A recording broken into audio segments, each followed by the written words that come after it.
तमाम तारीफ़ उस अल्लाह के लिए जिसने इस दुनिया को बनाया। तमाम तारीफ़ उस रब के लिए जिसने इस दुनिया को बनाने के बाद हम इंसानों को इस दुनिया के अंदर बसाया। तमाम किस्म की हम्द और तारीफ़ें उस ज़ात वाहिद के लिए, उस रब के लिए, उस खालिक़ कायनात के लिए जिसने इस दुनिया को बसाने के बाद, इंसानों को आबाद करने के बाद उसी इंसानों के अंदर से अपने नेक बंदों को नबी बनाया, रसूल बनाया। तारीफ़ उस रब की जिसने इसी दुनिया के अंदर प्यारे नबी जनाब मोहम्मद रसूलुल्लाह सल्लल्लाहु अलैहि वसल्लम को क़यामत तक आने वाले तमाम इंसानों के लिए रहमत बना के भेजा। दरूद व सलाम नाज़िल व तमाम नबियों पर, ख़ास तौर से अल्लाह के आखिरी नबी प्यारे नबी जनाब मोहम्मद रसूलुल्लाह सल्लल्लाहु अलैहि वसल्लम पर अल्लाहुम्मा सल्लि व सल्लिम व बारिक अलैहि। सामईन, आज जो है ज़िलहिज्जा के महीने की 8 तारीख़ है और जुमा का बड़ा ही मुबारक दिन है और ईद उल अज़हा का दिन भी बहुत नज़दीक है। और अगर देखा जाए तो आज का दिन एक ऐसा दिन है जिस दिन हाजी लोग मैदान अरफात के अंदर जमा हो चुके हैं। वहाँ पर जमा हो के अल्लाह की हम्द, उसकी तस्बीह बयान कर रहे हैं। लाखों का मजमा अपने रब के सामने झुका हुआ है, अपने हाथों को उठा के अपने रब से दुआएं कर रहा है। हकीकत यह है कि वो दिन ऐसा दिन है, अगर इंसान सच्चे दिन के साथ में अपने हाथों को रब के सामने उठा ले, रब से मांग ले, एक तरीक़ा अपना ले रब को राज़ी करने का, अल्लाह ताला उस इंसान को जन्नती बना देता है, उसके गुनाहों को माफ़ कर देता है। तो इंशाअल्लाह आज के इस जुमा के खुतबे के अंदर, चूँकि ज़िलहिज्जा का महीना है, ये क़ुरबानी के अय्याम चल रहे हैं, अल्लाह ताला को ये अय्याम, ये दिन सबसे ज़्यादा पसंदीदा है। इन दिनों के अंदर बचे हुए क़ुरबानी के चंद मसले इंशाअल्लाह आपके सामने रखूँगा और बात को ख़त्म करेंगे। सबसे पहले ये बात जहन में रखें कि किसी भी अमल के कबूल होने के लिए इस्लाम के अंदर नियत का दुरुस्त होना, अच्छा होना ज़रूरी है। नियत जितनी अच्छी होगी, अमल भी अल्लाह के यहाँ पे उतना ही काबिल कबूल होगा। नियत जितनी प्यारी होगी, जितनी अच्छी होगी, अल्लाह के यहाँ पे वो अमल उतनी ही ज़्यादा स्पीड के साथ में कबूल किया जाता है। अल्लाह रब्बुल आलमीन ने कुरान मजीद में इरशाद फरमाया, नहीं यनालल्लाह लुहूमुहा वला दिमाउहा वलाकिन यनालुहु तक़वा मिनकुम। ये क़ुरबानी के जानवर जो आज हम और आप ख़रीद रहे हैं और जिनको पालन पोस कर बड़ी मेहनतें कर रहे हैं, और पालन पोसने के बाद जो मोहब्बत एक जानवर से इंसान को हो जाती है और जानवर को जो इंसान से अपने मालिक से होती है, वो हम सब अच्छी तरह जानते हैं। जब उसकी जुदाई का वक्त आता है, उस जानवर को रब की बारगाह में पेश करने का वक्त आता है, बहुत सारे अल्लाह के बंदे ऐसे होते हैं जिनकी आंखों में आंसू होते हैं।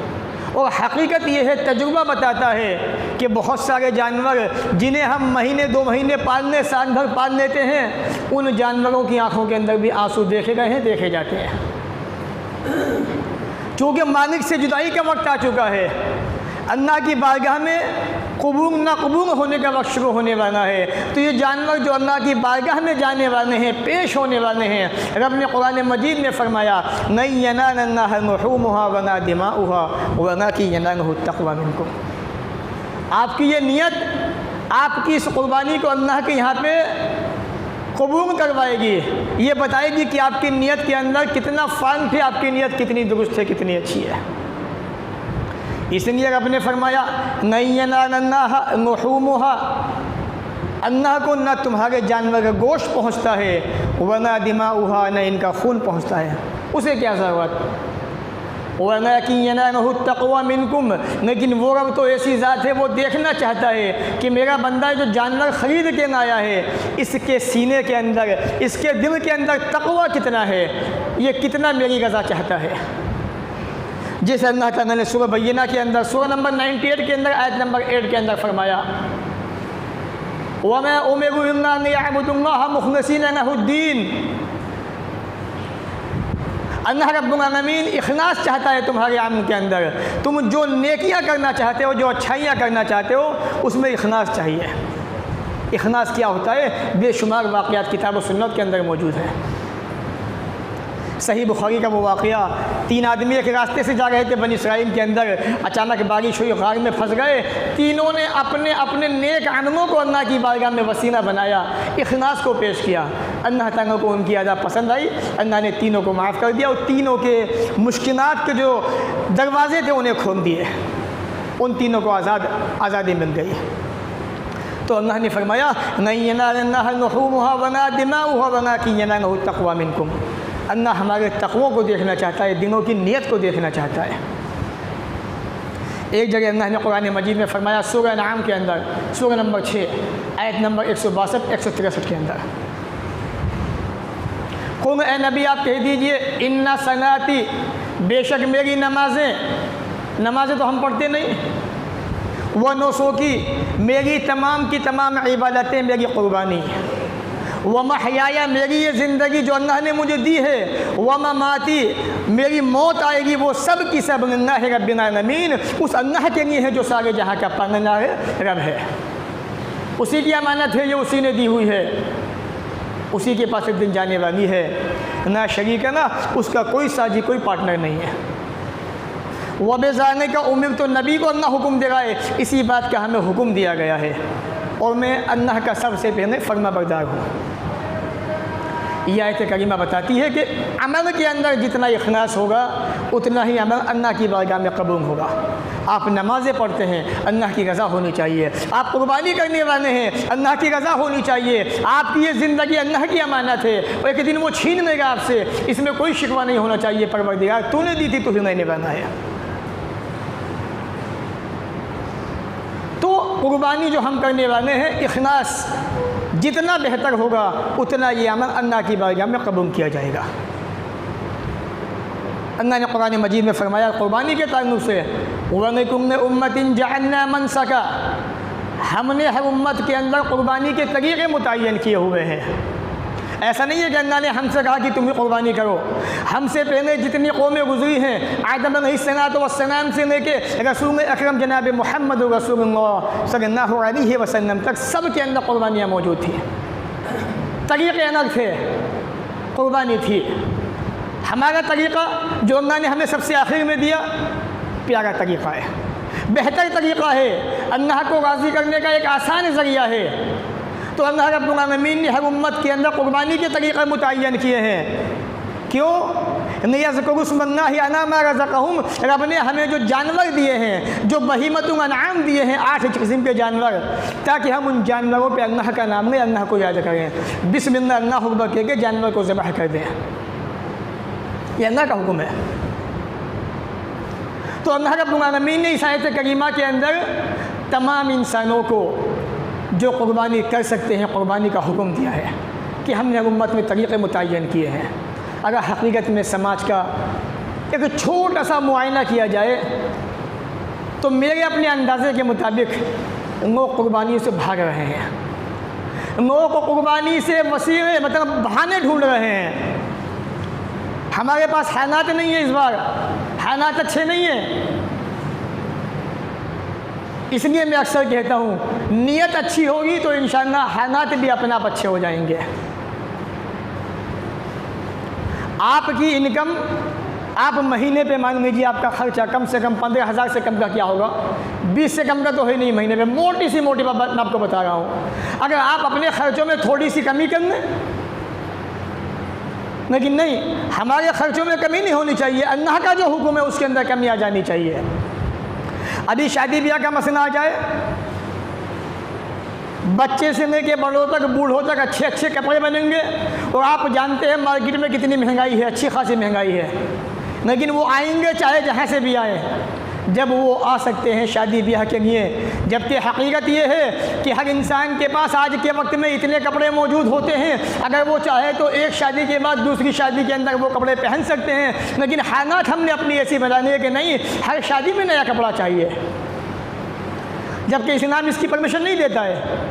लेकिन क़ुरबानी एक ऐसी चीज़ है जो साल में एक मरतबा आती है। हज़रत अब्दुल्ला इब्न उमर रज़ियल्लाहु तआला अन्हुमा के पास एक आदमी आया, कहा अब्दुल्ला ये क़ुरबानी क्या सुन्नत वाजिब है क्या है, मुझे बताओ। आपने कहा कि अल्लाह के नबी ने क़ुरबानी की है, तमाम मुसलमानों ने की है, तुम भी करो।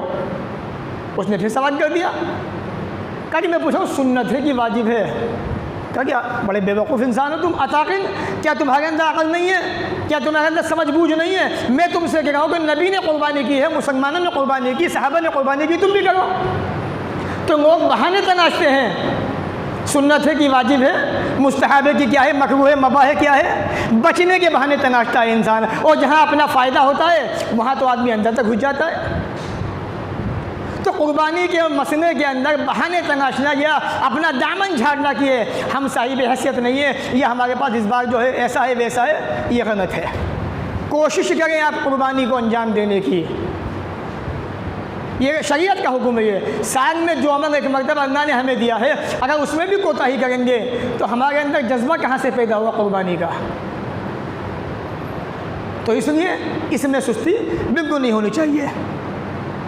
अल्लाह रब्बुल आलमीन ने बड़े अच्छे अंदाज़ के अंदर कुरान मजीद में इस बात को वाज़ेह किया है, समानियत अज़वाज मिन ज़ानी इस्नैन व मिन अल-माज़ इस्नैन। ये बहीमतुल अनाम जो अल्लाह ने 8 किस्म के दिए हमें, इनके क़ुरबानी अल्लाह की बारगाह में पेश कीजिए।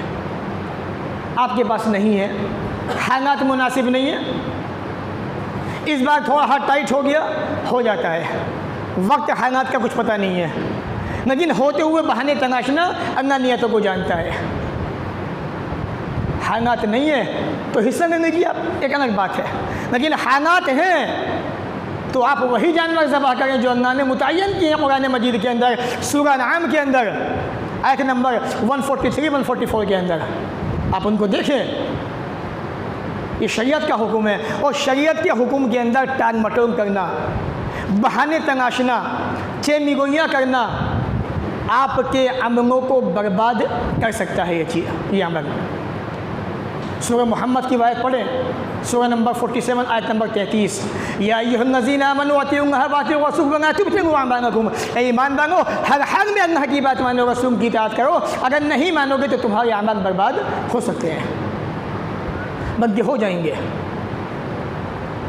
तो इसके अंदर सुस्ती करना बिल्कुल मुनासिब नहीं है।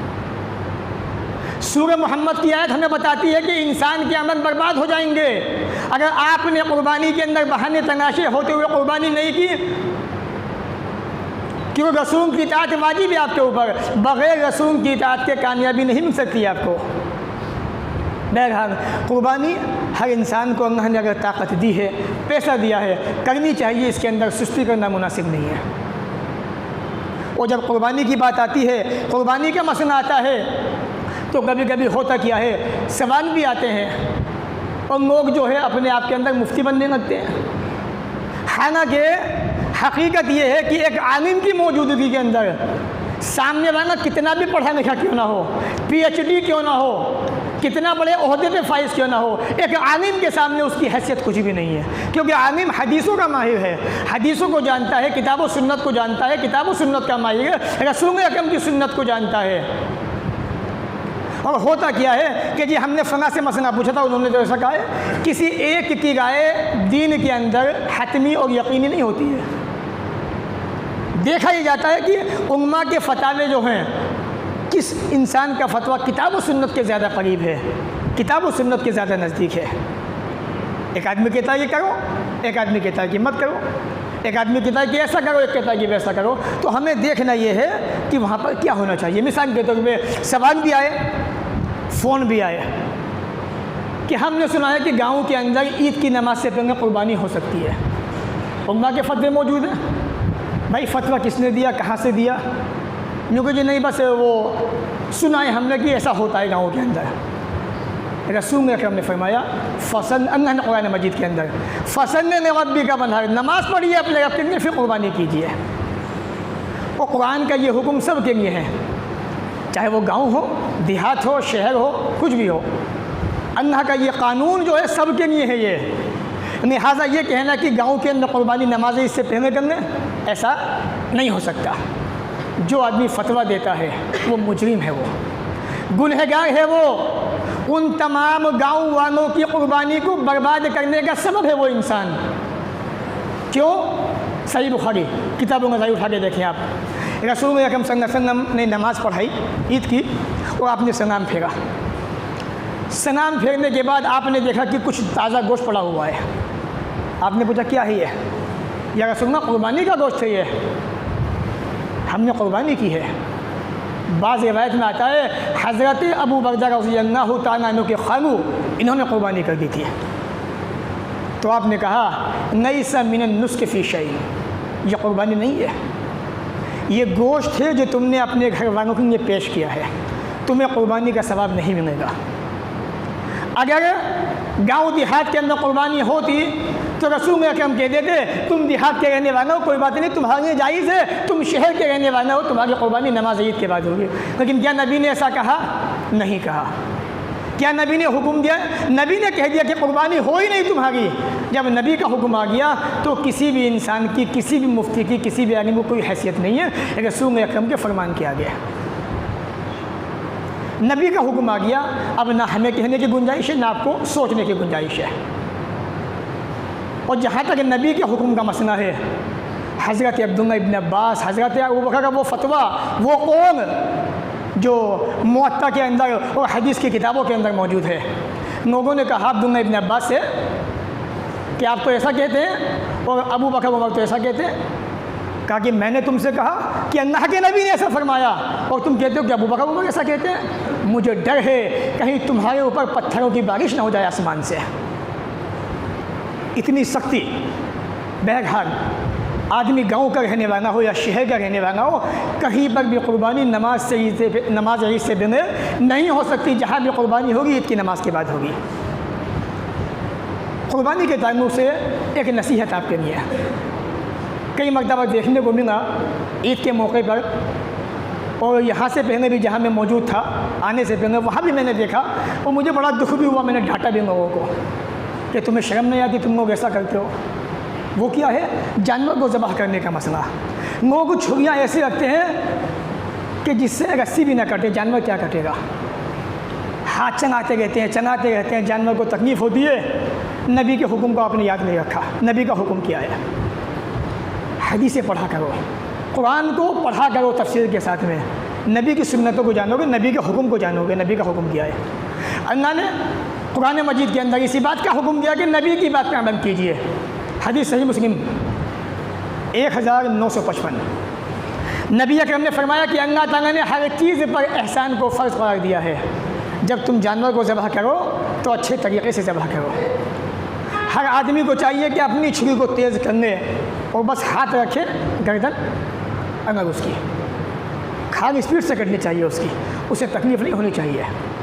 ये शरीयत का हुक्म है। और देखा कि लोग हाथ फेंके जा रहे हैं और जानवर चीखे जा रहा है मैं करके, और इंसान को तकलीफ़ भी नहीं हो गई है। ये शरीयत का हुक्म नहीं है। आपकी छुरी इतनी तेज़ होनी चाहिए कि आप बस वहाँ छुरी रखें और उसकी गर्दन बिल्कुल जो नस होती है वहाँ तक पहुँचे और उसका काम तमाम हो जाए। ये शरीयत का हुक्म है आपके लिए, हम सब के लिए। एक और बात याद रखें, ज़बह करते वक्त रसूल अकरम की क्या नसीहतें, अल्लाह के नबी का हुक्म किया है। रसूल अकरम जब जानवर को ज़बह करते थे तो अपने जो है सीधे पाँव को उस जानवर पर रखा करते थे और आप सीधे हाथ से अपने उसको अच्छी तरह से ज़बह करते थे बिस्मिल्लाह अल्लाहु अकबर कहने के बाद। ये एक बहुत छोटी सी दुआ है, हालांकि बड़ी दुआएं मौजूद हैं। अगर आदमी जो है घर वालों की तरफ से कुर्बानी कर रहा है उसकी दुआ अलग आती है, कहीं जाके ज़बह कर रहा है उसकी दुआ आदमी को अलग से पढ़नी है। लेकिन इंसान को कुछ भी नहीं आता है तो कम से कम बिस्मिल्लाह अल्लाहु अकबर के जानवर को ज़बह करे, और जिसका जानवर ज़बह कर रहा है, जिसके नाम से जानवर ज़बह हो रहा है, उसकी तरफ से उसका नाम लेके और ये कह दे अल्लाह इस जानवर को इसकी तरफ से, इसके घर वालों की तरफ से कबूल फरमा। दुआएं बताई नबी अकरम ने, अल्लाहुम्मा इन्ना हाज़ा मिनका व लका अल्लाहुम्मा तक़ब्बल मिन्नी व मिन अहली बैती। ए अल्लाह ये जानवर तेरे ही लिए तेरी तरफ से है, अल्लाह इसको मेरे घर वालों की तरफ से, मेरी तरफ से, सब की तरफ से कबूल फरमा। ये दुआएं नबी ने हमें सिखाई हैं। अब चूँकि साल में एक मतलब कुर्बानी होती है तो आदमी को दिक्कत होती है दुआ याद करने में, तो कम से कम कुछ भी याद ना हो तो बिस्मिल्लाह अल्लाहु अकबर के जानवर को ज़बह करें और दिन में नियत करें अल्लाह ये जानवर मैं अपनी तरफ से, अपने घर वालों की तरफ से कर रहा हूँ। इस बात का अच्छी तरह से ध्यान रखें। बात आती है कुर्बानी के गोश्त की। कुर्बानी के गोश्त को तकसीम कीजिए, दोस्तों को खिलाइए, गरीबों के अंदर बांटिए, ख़ुद भी खाइए। शरीयत का हुक्म है। सूरह हज सूरह नंबर 22 आयत नंबर 28 और आयत नंबर 36। अल्लाह ने फरमाया कुरान मजीद के अंदर फ़कुलू मिन्हा व अतइमुल बाइसल फ़कीर, खुद भी खाओ, भूखे फ़कीरों को भी खिलाओ, यतीमों को भी खिलाओ, खुद भी खाओ, जो सवाल करने वाला है उसको भी दो, जो सवाल नहीं करता उसको भी दो। होता क्या है, हम जानवर ज़बह करते हैं और बहुत सारे ऐसे भाई बेचारे जो बेबस होते हैं, मजबूर होते हैं समाज के अंदर, जो मांग नहीं सकते, वहाँ तक गोश्त नहीं पहुँचता। हमारी जिम्मेदारी है हम समाज के अंदर पता रखें कौन सा इंसान गरीब है, कौन सा आदमी परेशान है। अगर हर आदमी ये फ़रीज़ा अंजाम दे कि हमारे पड़ोस में कितने आदमी रहते हैं और कौन खाने वाले हैं, कौन खाने वाले नहीं है, कौन कितना पैसा कमाने वाला है, कौन कितना है, कैसा है, किसके यहाँ पे कुर्बानी हो गई है, किसके यहाँ पे नहीं हो गई है, तो आसानी से गोश्त पहुँच सकता है। दुख होता है इस बात को देखकर कि हमारे यहाँ तो कुर्बानी होती है, हमारे भाई जहाँ कुर्बानी नहीं हुई है वहाँ गोश्त की एक बोटी भी नहीं पहुँची। ये किसकी ज़िम्मेदारी है? हम सब की ज़िम्मेदारी बनती है कि वहाँ गोश्त को पहुँचाए ताकि वो भी हमारी तरह से बकरा ईद पे, ईद उल अज़हा के मौके पे गोश्त को खा सकें, जो रसूल की सुन्नत है उसको अंजाम दे सकें। ये है कुर्बानी के ताल्लुक़ से वो चीज़ें जो शरीयत ने हमें बताई हैं, हमारी रहनुमाई की हैं। इंशाअल्लाह उम्मीद है बात समझ में आई होगी। आखिरी बात, बहुत से लोग कुर्बानी पे एतराज़ करते हैं कि यूँ है कुर्बानी ऐसा है वैसा है। देखिए याद रखिए, कुर्बानी सिर्फ साल में एक मरतबा आती है। इस कुर्बानी के ज़रिए से इतने लोग कारोबार अंजाम को देते हैं कि इतना पैसा माशाअल्लाह कमा लेते हैं वो कि पूरे साल भर भी खाएँ तो इंशाअल्लाह पैसा उनका ख़त्म नहीं हो सकता। अल्लाह ने इतना प्यारा ज़रिया दिया है बेशुमार लोगों को कारोबार का। सिर्फ बकरा ईद के दिनों के अंदर जो लोग बकरे बेचते हैं, जो लोग भैंसें पालते हैं, गायें पालते हैं, जो लोग ऊँट पालते हैं, जिनके अपने अपने पालने के तरीक़े हैं, और जो इन जानवरों को बेचते हैं, हकीकत ये है कि वो साल भर के अंदर एक अच्छा बिजनेस कर लेते हैं। जो लोग इनका चारा बेचते हैं, अल्लाह ताला उनको भी खाने का ज़रिया पहुंचा देता है। फिर सबसे बड़ी बात, समाज मुआशरे के अंदर जो गरीब तबका है, जिनको पूरे साल में कभी गोश्त नसीब नहीं होता, कुर्बानी के मौके पे इतना गोश्त उनको पहुंचाया जाता है, शायद ज़िंदगी के मौके में कभी उन्होंने इतना गोश्त इस्तेमाल किया हो, कभी खाया हो। ये इस्लाम का कानून है सिर्फ, बस दुनिया के किसी धर्म के अंदर कोई ऐसा सिस्टम मौजूद नहीं है जो इस्लाम ने मुसलमानों को, तमाम इंसानों को दिया हुआ है। इसलिए ध्यान रखें आप अच्छी तरह से। एक और नसीहत, मुसलमान हैं हम, लेकिन हम अपने मुसलमान होने को समझते नहीं हैं, भूल जाते हैं। जब कुर्बानी करते हैं हम लोग तो गंदगी ज़्यादा कर देते हैं, फिर ये कहते हैं कि यार हम पे सख्तियाँ ज़्यादा होती हैं। हकीकत ये है कि कुर्बानी करने के बाद जो गंदगी है जानवर की, उसे एक महफूज जगह में रखा जाए, रास्तों पे न फेंका जाए, या हमारी जमात के जो ज़िम्मेदार लोग हैं, मुसलमानों के कौम के जो रहबर हैं, आप उनसे कहें कि हुकूमत को ये नोटिस भेजें आपके हमारे मोहल्लों के अंदर जगह जगह नगर निगम के वो जो डब्बे वगैरह होते हैं वो होने चाहिए, ताकि हम अपने पेटे वगैरह गंदगी वहाँ पर डाल सकें, ताकि हमें दिक्कत ना हो इन जानवर गंदगी फेंकने के अंदर। हम ना तो हम बात करते हैं बड़ों से अपने बन के अपने आप के अंदर हम अपने आप को बड़ा समझते हैं कि हम जो चाहेंगे वो करेंगे, जहाँ चाहेंगे वहाँ गंदगी फेंकेंगे। ये इस्लाम नहीं है। अगर आप मुसलमान हैं ना ठीक है, लेकिन इस्लाम नहीं है ये, क्योंकि इस्लाम किसी भी कीमत पर गंदगी फैलाने का हुक्म नहीं देता। सही मुस्लिम की वो हदीस जो किताब तहरा के अंदर मौजूद है, नबी अकरम ने फरमाया पाकी सफाई आधा ईमान है, वो आपके अंदर से ख़त्म हो जाती है। तो ये क़ुरबानी जो आ गई है, इसके ताल्लुक़ से बहुत सारी नसीहतें, अहम नसीहतें हैं। हमें चाहिए इन बातों को याद रखें, इन पे अमल करें। इंशाअल्लाह अमल करेंगे, इस्लाम की जो तारीफ़ होगी सबसे पहले मुसलमान की होगी कि यार वाकई इस्लाम में जो तस्वीर पेश की है मुसलमानों की, वाकई ये मुसलमान ऐसे ही मुसलमान हैं। हकीकत ये है कि इन लोगों ने उसी इस्लाम को अपनाया है जो अल्लाह रब्बुल आलमीन ने मुसलमानों को दिया है। अल्लाह ताला हमें भी आपको भी इन बातों को सुनने के बाद अमन की तौफीक अता फरमाए, जब तक दुनिया में रखे, इज़्ज़त से रखे, ख़ात्मा भी हो तो ईमान पर हो। व आखिर दावाना अनिल हम्दुलिल्लाहि।